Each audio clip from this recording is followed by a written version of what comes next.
As a personal trainer, what are your options? You can be an employee, you can be an independent contractor, you can be a gym owner.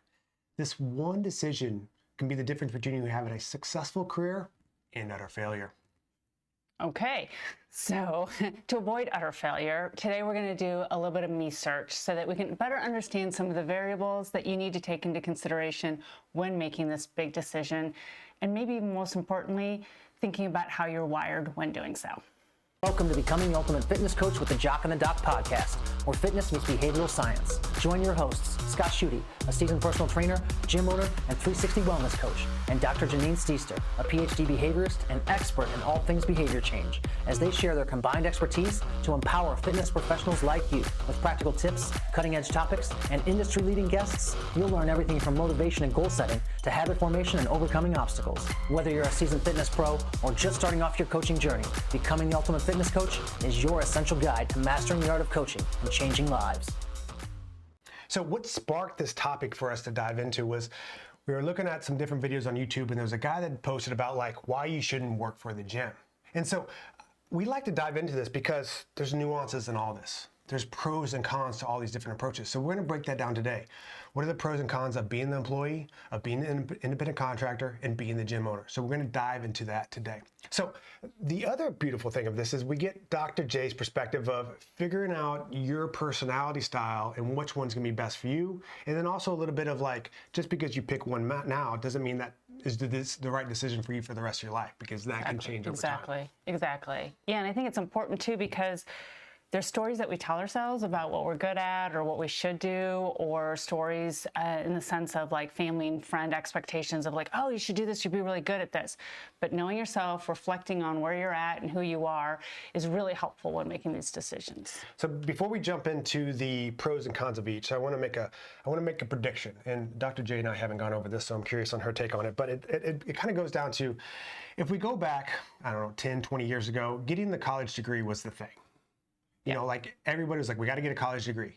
And doing the trades work wasn't as popular, but that has definitely shifted in the last, 5 years or so, where you're like, well, maybe the college degree isn't the right choice for everyone. And there's some good jobs you can get with that more technical degree, and you don't have the debt. So for the right person, that could be an amazing thing. My prediction is that the same thing's going to be with entrepreneurship. Because it's so hot right now. It's like, well, you need to be an owner, you need to be an entrepreneur, you need to do all these things. But like, it's just might not be the right fit for everybody. And you can have a very successful, happy career as an employee. So we're going to dive into that today. What do you think? Yeah, no, I agree, because like you said in the past, and I think that this college degree was the thing, was because there was this prediction or this trajectory that if you got that degree, your overall earnings might be higher. But it was also a time when there was less and less information available about different types of jobs. It was based on the region you lived in, who you knew, a little bit of the internet, but it wasn't like it is today. and the other part of it is there are so many more and different jobs now today than there were even 10 years ago, that they weren't even invented. And so with that, the same thing has happened with the entrepreneur. Because of social media, because of the internet, you see these like, that's the way to create your own schedule, make a ton of money in a short term. You see these 23-year-olds that are millionaires and billionaires almost and things, and people are like, oh, wow. And again, as you kind of know in the back of your head, that's like 0.00000 gazillion and then 6%. So, and so it's just really having that balance. And so I think you're absolutely right, and I agree with that. And I try not to say that too often with him, but that there's this parallel. And I think it's a good thing to dive into, because not everybody's made to be an entrepreneur. So kicking off with the employees, the pros and cons of that. And so a lot of this depends, of course, where you work at. Like at my facility, as a trainer there, you don't have to do anything but train people. We have front desk that takes care of all the responsibilities of scheduling, of charging people. We have the owners who take care of all the sales. Everything is done except for being the trainer. So you can just focus on that part. I know with a lot of places, when I talk to other personal trainers that are employees at different places, the number one thing, benefit of the employee is just the less responsibilities. I know some places you do have to do some sales. I know some places you do have to do a little bit of scheduling like that. But overall, just having less responsibilities. You're not worried about paying rent. You're not worried about payroll. You're not worried about the person that got injured on the floor. There's just a lot of things going on behind the scenes that as the owner, you have to really worry about. As an employee, you can just go home. You got to take care of your 20, 30 people you're taking care of, that you're training, and that's it. So that is one of the biggest perks of being that employee. Yeah, and I think that there's this misperception that there's this like status hierarchy of, oh, if you're just an employee. But a lot of people are very well wired to work within a system and in a structure like that. And so if you don't like a lot of pivot, if you don't like to be worrying all the time, or if you don't like to play with numbers all day long, trying to figure out the budget and the finances, things like that, if you don't like to manage a lot of people, and you naturally just don't love that. I've worked with very successful people that A, don't like to manage people and don't want to play in the numbers, just for a couple of examples. So it really is not about whether that's successful or not, but it's actually about whether it's a good match for you. And if you work well within a system, you understand your parameters, and also you're someone that likes maybe a little bit more predictability so that you can go and do the other things that you love and desire outside of work and not feeling like you have to cover for others and do all these kind of things, it can be a really, really strong and positive way for you to build your career and again, also just enjoy what you do. And especially like if you just want to train people, what a great position to do that. And I even think if you're more wired to be an owner, starting off as that employee, so you can really learn how to be a good personal trainer, is a good first step. Because there's a lot more to learn when you go to the business side, where we're talking marketing, we're talking sales, we're talking systems, we're talking hiring, we're talking firing. There's like all these different things. But at first you need to be a good trainer to run a good facility. And so if you have that time that you can focus on that, and we'll get into a little bit of this more later, is just having those different stages. Yeah, and I think that's a great point too, because it's also when you manage people, you have to have an understanding of their experience. Because if you're going to connect with them, do it well, you want to retain employees, things like that. So being an employee at any stage is going to be really helpful. You and I have been to conferences where we've seen owners in certain sessions, and they're talking about managing people or their bottom line or things like that, and it is clear they have never personal trained. They just bought a facility or bought into a franchise, and even in the way that they ask the questions and things like that, you can hear the disconnect. So having that experience as an employee, regardless of where you go next, I think is just really fundamental to any next step that you want to take. Yeah, so if we jump over to the cons of being the employee, I would say that the two biggest ones. One, it's a lack of control. So the beauty of being the owner is like if you want to change a system, if you want to be like, okay, we're going to wear hats, or we're going to change our uniforms, or we're going to have a different system, like as the owner, you get to make that decision. As an employee, you just kind of take whatever is kind of set in place. The second one is you're going to be limited on how much money you can actually make. In the sense of, don't get me wrong, you can make a ton of money as an employee. You can make a lot of money, but there's still going to be a ceiling that if you run an extremely successful gym or business, which is going to be a very tiny percent of the people out there, you have a potential to make more. But at the same time, that same gym owner could not make any money that month. And you as a trainer are like, well, I get paid first because I'm the employee. Yeah, absolutely. And again, one of the other cons, and again, part of this is thinking ahead or looking at where you're working. And so it doesn't always, it's just not unique to being an employee only. But if a gym is run a certain way, and let's say you start as an employee at 22, 23 years old, whatever it is, and that system works really well for you at that age, but then at some point, maybe you get married, you have kiddos, things like that, and that certain schedule or the weekend work or other things that you have to do as an employee that was not a big deal when you were 22, 23, now might impact your lifestyle and the goals you have. And so I think that can be another con. And I put that as more to recognizing the different seasons and then figuring out whether you need to no longer be an employee or if you need to be an employee at a different place that runs differently. Yeah, and that's a good point too, because when we talk about being an employee, like this, the standards and the pay and the leadership can be extremely different from place to place. So just because you're at one place and it's not really the way that you want it, doesn't mean it's just because you're not the owner and you're an employee. It could be just the business ran. Because I worked for a couple different places before I opened my own place, and they just didn't really have good systems, good leadership, just good overall model. And so really finding that right one can be a good fit for you for a long period of time. So moving on to the next one, the independent contractor. And so typically how I see this is ran is there's someone that owns the facility, not you. You, the independent contractor, is basically just paying to rent the space. So the pros of this one and the cons of this one, you kind of get in between this employee and this owner. Now you get a lot more leniency in like, what you're doing, the hours you work. There's not this control over you. But you also kind of have some of the cons, and you have to do more work. You have more responsibility. And there could be times where if you're just paying rent and you don't have enough clients coming in, you might not be making any money that month. Yeah, and I haven't met anyone that says, I don't like having control over my day or my world. And so this sounds so attractive, like the more control. We as humans, we're wired to constantly want that. We want autonomy, we want those things. But we're also highly wired to be part of tribes and be connected. And so keep that in mind to how you function and how you feel on that.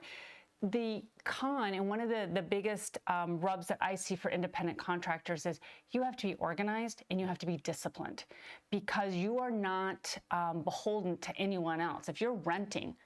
If you move your clients around, push them off, tell them you're sick and you can't come in, whatever, that's really easy to do. But the problem is the consequences become significant, right? Clients stop trusting you. You might have retention issues.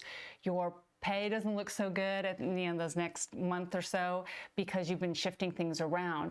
So you really have to have some natural discipline. And the big thing is organizing, looking even how you put your calendar together. Because people say, well, I'm good. I put everything in my calendar and I know where it is. But you have all these gaps because you didn't think ahead and try to see if that client could back to back with this one. So you're not having no time to run errands or things like that because you've got the Swiss cheese schedule. So I think that that's a big one. And as well as holding yourself to a certain standard. How are you dressing? And we've done this with, being brilliant at the basics. How are you presenting yourself, and what image are you conveying? And are you naturally good at that, or do you kind of tend to slack on that? So it just you have to hold yourself accountable because others aren't going to. Yeah, and we talked a bit about the cons of this, but like you're more likely going to have to do your own marketing. You're going to have to do your own sales. You're going to have to do your own schedule. You're going to have to do your own collections. You're going to have to do all these different things. So you're not really getting the support. So you get a little bit more control, but you lose a lot of support with that. And I've been in training in these gyms where they just have the independent contractors, and it's kind of a hodgepodge of like people in there too. Like there's no uniform in the sense of like, is that person a trainer? Is that person working out? And like, why is that person just wearing a sports bra? Or it's like, it's just all this kind of like randomness in there. And so you got to deal with that too, of like no set standard. So if you're a person that like holds yourself to a high standard of like, I got in this career because I really want to help people. And there's just other random independent contractors, and they might be doing something you're like, I just don't think that's safe or smart to do with that person. And then you have to deal with that too, which is definitely frustrating for someone that likes to hold high standards. Yeah, and so it's that reputation. What are you associated with? I always talk about that a lot, is who you associate with, the people you spend your time with, right? So that can be super frustrating. So again, the positive is you can go after whatever professional education you want. You can control your schedule. You can maybe control what kind of clients you're serving, depending on your market, and if you've got a big enough numbers there to parcel out that way. But again, the con is that there's the places in one way that you have control over, there's other things that you don't, which is who you're surrounding yourself by, or even how the place that you're paying rent at is running their business. So you go in one day and all of a sudden it's starting to look dirty, yucky, nobody's keeping it, where when you started paying rent 6 months ago, the place looked great.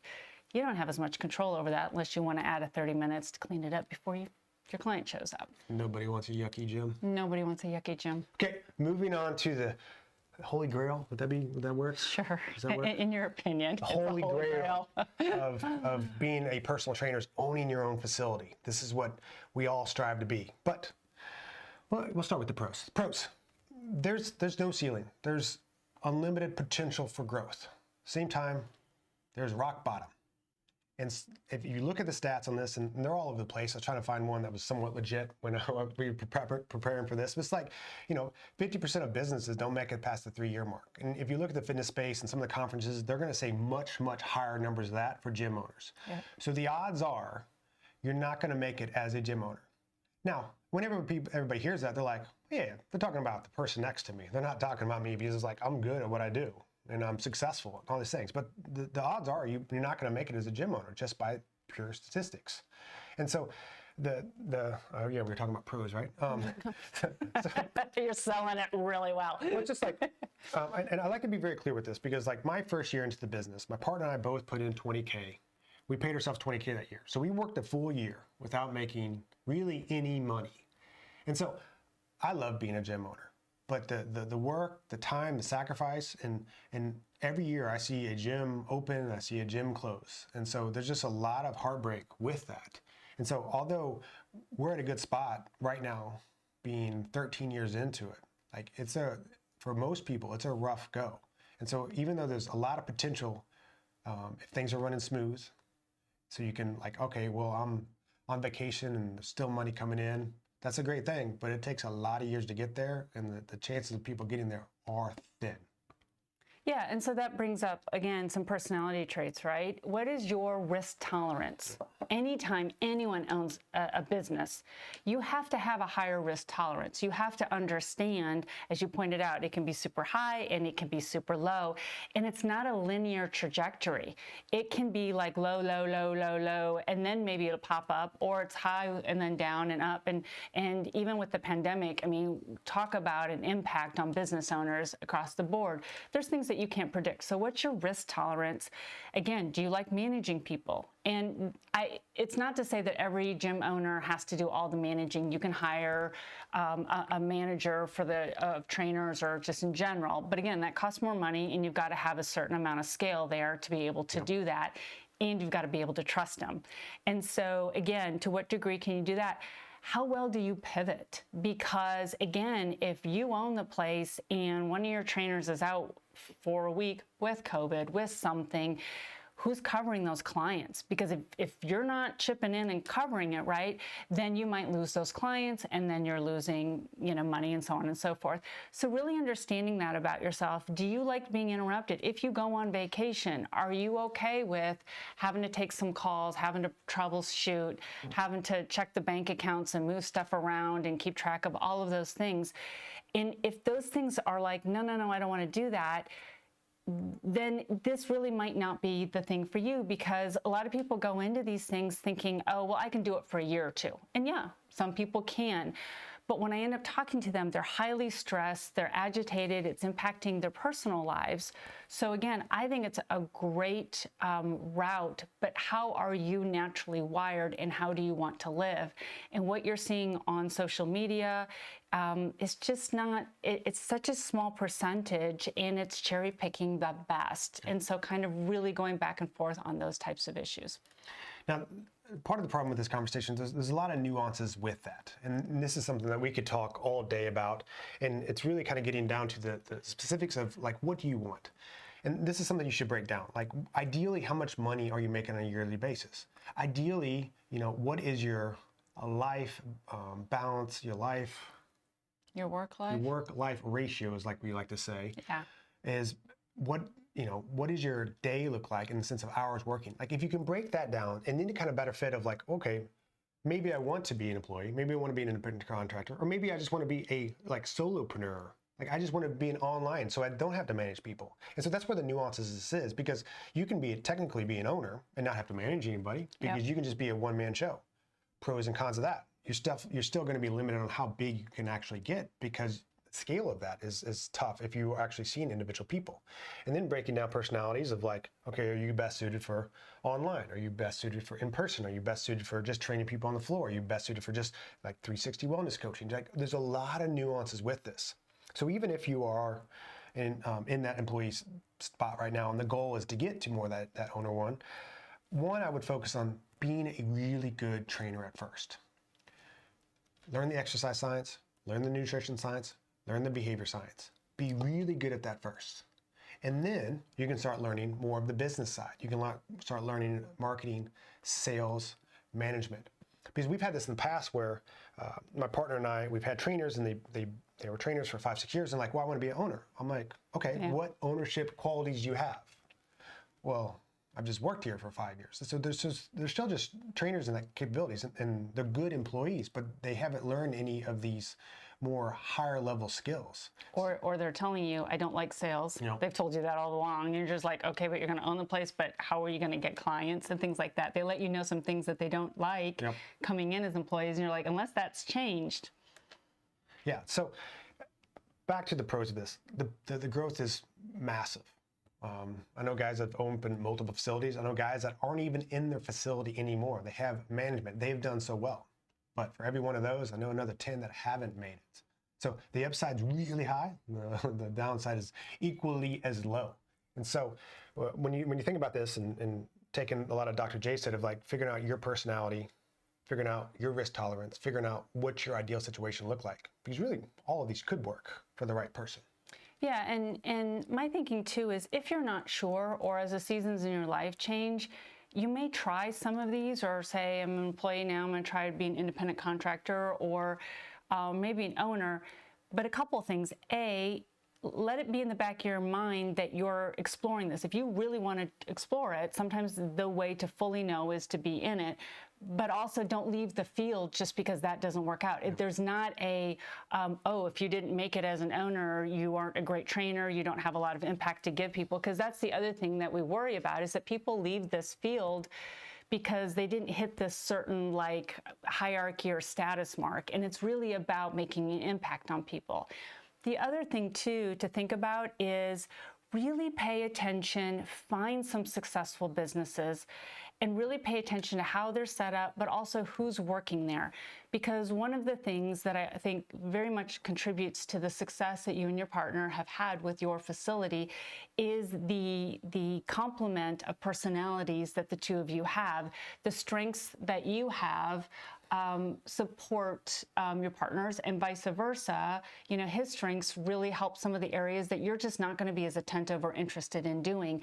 And so who you pick as a partner if you're going to do one. And again, and I say this because I hear a lot of people give business advice, go, don't ever go in with a partner, it won't work out, you know, things go bad. They do when you pick people that are exactly like you, because you guys get along and you just want to hang out and this sounds like a great idea. But typically for really effective business partnerships to work, there has to be a varying in personality so that you can complement each other and divide the effort. And then a partnership can be really amazing and strong. So just a couple things to think about. And then like I mentioned before, what season in your life are you in now? And thinking about as things change in your life and the way that you live it, what else would you need? And it's not necessarily shifting from one of these roles to another, but it might just be shifting the environment that you're working on, which could be shifting the role as well. Absolutely. So we'd love to hear from you. Leave in the comments, are you an employee, you an independent contractor, you a gym owner? What are the pros, what are the cons, where you're at? We want to hear from you. Until next time.